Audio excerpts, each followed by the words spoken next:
salaamaaleykum dalee nag jàmm ci Xarala Academy mbokk yi saan Xarala Academy dañu topp suñu formation Python en wolof wala initiation à Python tey dañoo bëgg ñëw bind suñu premier programme ñu xool ndax installation bi jaar na yoon lépp mu ngi dox normal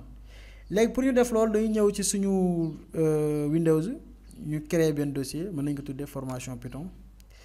defaat beneen dossier premier programme léegi dossier bii nii moom la ñuy ubbi ak VS Code boo ngay ñëw si dossier bi nga bës clic droite def open with code nga cliquer fii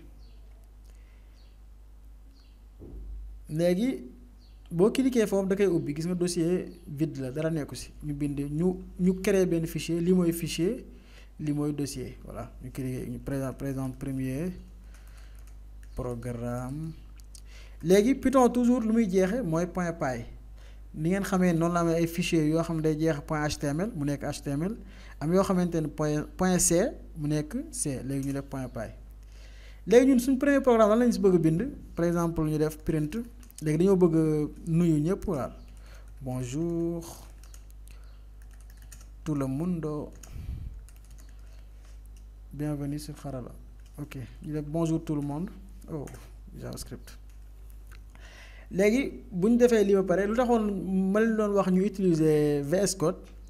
mooy da ngay ñëw fii rek nga cliquer terminal nga def new terminal léegi boo cliquer new terminal mu tijji fii nii terminal bi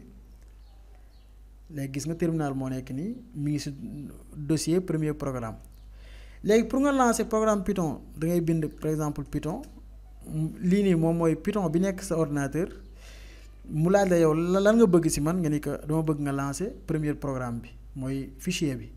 nga def premier programme point py ñu xaar mu ñëw gis nga mu ngi nii bindal na la bonjour tout le monde mu ngi nii li moo nekk suñ premier programme bu dee tamit bëggoo utiliser terminal bi nekk biir VS Code am nañ beneen solution mooy nga ñëw fii nii fi nga def premier programme gis nga ubbi fi comme git bash wala cmd ñaar yooyu boo si mën a tijji fii rek mën nga ko tijji bu ko defee nga daal koy lancer léegi ñu utiliser git bash fii xool mook cmd bi ñoo yem